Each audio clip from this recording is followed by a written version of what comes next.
Ela precisa ter uma causa, ela precisa ter uma base de realidade, ela precisa estar fundada em alguma coisa para ela se cumprir, porque a maldição sem uma razão, sem uma causa, ela não se cumpre. Não se cumpre nem na vida do cristão e nem na vida daquele que não é cristão. Ela precisa de uma base, uma causa. Agora, preste atenção, porque às vezes nós pensamos, porque somos nascidos de novo, crentes em Jesus Cristo, estamos então isentos de qualquer tipo de maldição. Mesmo quando nós damos uma causa, eu quero dizer para você que se você der uma causa, você não está isento da maldição. Vou te dar um exemplo simples. Um crente que não paga suas dívidas, podendo pagar e não paga suas dívidas. E aquela pessoa amaldiçoa este crente, aquela maldição tem uma causa, ela tem uma base, ela é uma realidade. E aquela maldição vai sim pegar contra aquela pessoa. Ela só não surtirá efeito na vida do cristão ou de qualquer outra pessoa se for uma maldição gratuita, sem nenhuma causa, sem nenhuma base. Mas se ela tiver uma base, a pessoa que faz isto, mesmo que ele não tenha autoridade sobre a sua vida, como o caso de um pai, de uma mãe, de um professor, de um pastor, de um líder, né? Mesmo que ele não tenha essa autoridade, mas aquela pessoa tem uma causa, ela tem uma razão. Então vai pegar. Vai pegar. Eu vou contar uma história para vocês de um fato que eu conheço muito de perto. Um homem, ele era um advogado e estava indo muito bem no seu negócio, ele, sua esposa, mas a ambição, não era cristão, não era nascido de novo, né? A ambição, querendo ganhar mais dinheiro, começou a mexer com esse negócio de pegar dinheiro de pessoas e pagar juros para essa pessoa e reemprestar esse dinheiro, ou seja, agiotagem. Pegava o dinheiro e reemprestava a juros mais altos. Isso há 20 e tantos anos atrás, quando aquelas inflações estavam assim e as pessoas ficaram todas iludidas, né? Teve gente que vendeu bens, casas, tirou poupança do banco. Por quê? Porque o agiota pagava, se o banco pagava 5% ao mês, o agiota pagava 10%, e ele então entregava o dinheiro na mão do agiota, e o agiota cobrava 15%, né, 20% do outro. E essa pessoa começou a fazer isso e começou a prosperar, entre aspas, mas aí também começaram a dar alguns negócios errados e ele viu que as coisas estavam começando a tropeçar e que aquele castelo de areia iria acabar. Então o que ele fez? Ele juntou tudo aquilo que ele tinha na mão dele e conseguiu receber e amanheceu e não... anoiteceu e não amanheceu, que é assim que a gente fala, né? Ou seja, sumiu, desapareceu. Desapareceu. Ninguém mais sabia onde estava. Olha, irmãos, pessoas amaldiçoaram esse cidadão. Inclusive, alguns foram até em terreiros encomendar trabalhos contra essa pessoa que havia dado esse prejuízo. E eu conhecia e acompanhei a vida dessa pessoa, pelo menos por 11 anos. 11 anos ele não conseguiu fazer nada na vida. Não conseguiu, ele foi gastando tudo aquilo foi saindo da mão dele, foi perdendo tudo, foi sendo roubado, assaltado, aquelas maldições vieram sobre eles, e ele acabou com tudo, ficou na miséria. Na miséria, ele, a mulher e os filhos.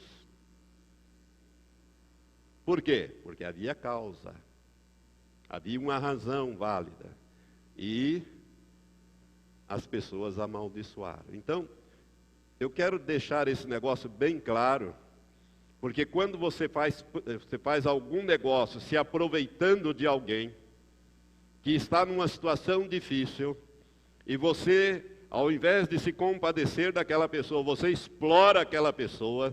E eu conheço um caso nessa cidade, que naqueles dias das inflações, foi vendido um imóvel. Eu vou te contar essa experiência, porque é uma experiência tremenda, né? Um imóvel foi vendido, o sujeito estava com o pescoço, com a corda no pescoço, com a água já no nariz, sem poder respirar, e alguém se aproveitou e comprou por preço de banana aquele sobrado. E em seguida ele fez uma adaptação naquele sobrado e dividiu, era um sobrado grande, numa avenida, e dividiu e fez vários consultórios, escritórios ali e alugou. Mas aquela pessoa, passado aquele sufoco, foi naqueles dias de mudança de cruzado e de cruzeiro, aquela coisa do tempo do governo Sarney e tal, e eu sei que aquela pessoa ficou tão irada com isso que amaldiçoou aquele negócio, e amaldiçoou e encomendou um trabalho de feitiçaria para que nenhum cliente, nenhuma pessoa que estivesse ali com o seu consultório prosperasse. Sabe o que aconteceu? Ali tinha um cristão, que na época era membro da nossa igreja, dizimista fiel, ofertante fiel, e ele tinha lá o seu negócio. E o que aconteceu foi o seguinte: as pessoas começaram a passar em frente e não entrar. Os clientes sumiram, e um por um foram abandonando aquele lugar. Só ficou aquele casal, que não entendia por que não estava. Até que Deus, então, orando, deu uma revelação. Havia um demônio plantado sobre um tipo de um cão muito grande na frente. E as pessoas não entravam ali. Parecia que eles tinham medo de chegar naquele lugar. Medo de chegar naquele lugar. Foi quebrado aquilo, desfeito aquilo, e os clientes voltaram, os pacientes voltaram tudo para esse casal. Hoje já estão em outro lugar. Mas por quê? Porque foi amaldiçoado, porque foi feito num negócio com prejuízo, e essa pessoa que levou o prejuízo amaldiçoou aquele comprador e amaldiçoou aquele negócio, e aquele negócio não prosperou. Não prosperou. E não prosperaria se não fosse quebrado aquele mal, né, que estava estabelecido ali. Então, irmãos, nós temos que tomar muito cuidado, porque a maldição sem causa, ela não se cumpre. Mas a maldição, se ela tiver uma base, ela se cumpre. Ela se cumpre. Por isso, nós não temos imunidade. Nós, os cristãos, não temos imunidade. Se nós abrirmos brecha, o inimigo vem. Vem e vem com força total. Por isso, seja honesto nos seus negócios, seja fiel ao Senhor em tudo, não abra brecha, porque aí não adianta vir a maldição. O concorrente pode amaldiçoar, pode fazer o trabalho lá de feitiçaria que ele quiser. Nós já tivemos, eu e minha esposa tivemos nosso nome em incêndio de terreiros, mas nada aconteceu e não vai acontecer. Por quê? Porque nós não temos brecha na nossa vida. Se eu abrir brecha, a coisa acontece, mas se eu não abrir brecha, não vale esses encantamentos, não vale essas maldições. Eu queria que você compreendesse isso. Por isso que a Bíblia fala que, como o pássaro no seu vaguear e como a andorinha no seu voar, assim a maldição sem causa não encontra pouso ou não se cumpre. Ela precisa ter uma base real, fática, para ela se cumprir. Então, aqui, nós chegamos num ponto que eu queria falar com os irmãos, para nós encerrarmos essa parte de ministrações. Eu já dei bastantes exemplos, não dei? O crente.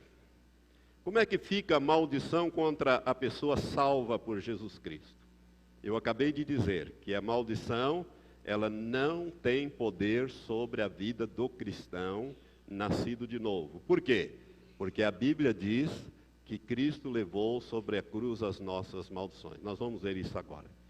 Agora, se eu abrir brecha, eu quero dizer que nós não temos imunidades. Tem muito crente que pensa, não tem problema, não pago a dívida, não faço, tal, não vai acontecer nada. Acontece, irmão. Acontece porque você abriu brechas. Nós não temos imunidades. Nós temos condições de resistir o mal. A Bíblia diz, sujeitai-vos, pois, a Deus. O que é sujeitar-se a Deus? obedecer a palavra de Deus em tudo. Resisti ao diabo, e ele fugirá de vós. Mas se você não se sujeita a Deus, nem se meta a resistir o diabo, porque ele não vai fugir coisa nenhuma. Ele vai pular em cima de você e vai executar os propósitos dele na sua vida. Por quê? Porque você está cheio de buraco, é como um queijo suíço, está cheio de brechas. E ele vai penetrar por aquelas brechas e vai cirandar com a sua vida. Por isso, preste atenção nos textos que nós vamos ler agora e algumas palavras que vamos falar. Vamos voltar no primeiro livro da Bíblia, capítulo 12. Quando Deus chamou Abraão, que na época o nome dele ainda era Abrão, que significa pai elevado, depois Deus mudou o seu nome para Abraão, pai de uma grande nação, ou de uma multidão de nações. No capítulo 12, eu quero o versículo 3, mas vou ler desde o início. Capítulo 12 de Gênesis diz assim: Ora o Senhor disse a Abrão, sai-te da tua terra, da tua parentela e da casa de teu pai para a terra que eu te mostrarei. Eu farei de ti uma grande nação, abençoar-te-ei e engrandecerei o teu nome, e tu sê uma bênção. Agora vem o versículo que eu quero. Abençoarei aos que te abençoarem, e amaldiçoarei aquele que te amaldiçoar, e em ti serão benditas todas as famílias da terra. Irmãos, Abraão, ele recebeu uma promessa de Deus. Deus disse assim: olha, eu vou abençoar todo aquele que te abençoar. E isso é uma realidade na vida do patriarca Abraão. Mas eu vou amaldiçoar também todo aquele que te amaldiçoar. Todo aquele que te causar mal, eu vou amaldiçoar. E todo aquele que te abençoar, te causar bem, eu vou abençoar. Presta bem atenção nisso. E se você olhar para a vida de Abraão, você vai ver que isso foi uma realidade. Agora, isso tudo veio antes da lei de Moisés. Abraão andava pela fé. Por isso ele é considerado o pai da fé. Agora vamos lá em Gálatas capítulo 3. No Novo Testamento, depois de Atos dos Apóstolos, depois dos 4 Evangelhos, vem Atos, depois Romanos, 1 e 2 Coríntios, e depois a carta aos Gálatas. No capítulo 3, o Espírito Santo, usando o apóstolo Paulo, para nos trazer algumas revelações acerca deste assunto. No versículo 7 está escrito: Sabei, pois, que os que são da fé, esses são filhos de Abraão. Nós somos da fé? Nós andamos por fé? Então nós somos filhos de Abraão. O Espírito Santo está dizendo isso através do apóstolo Paulo. Versículo 7, Gálatas 3:7. Sabei, pois, que os que são da fé, estes são filhos de Abraão. Agora, o versículo 13 e 14, na sequência. Cristo nos resgatou da maldição da lei, fazendo-se maldição por nós. Porque está escrito: maldito todo aquele que for pendurado no madeiro. Para que aos gentios, isto é, aos que não são da raça dos judeus, os estrangeiros aqui, a palavra gentio significa estrangeiros aqui, para que aos gentios viesse a bênção de Abraão em Jesus Cristo, a fim de que nós recebêssemos pela fé a promessa do Espírito. Então veja bem, irmãos, presta bem atenção nisso. Depois, quando você for ler em casa o capítulo 28 de Deuteronômio, você vai ver que tem 54 versículos que falam sobre maldição. Nesse versículo 13 diz assim: Cristo nos resgatou da maldição da lei. Por quê? Todas as maldições Deus escreveu lá na lei de Moisés. Deuteronômio 28 e em outros lugares também.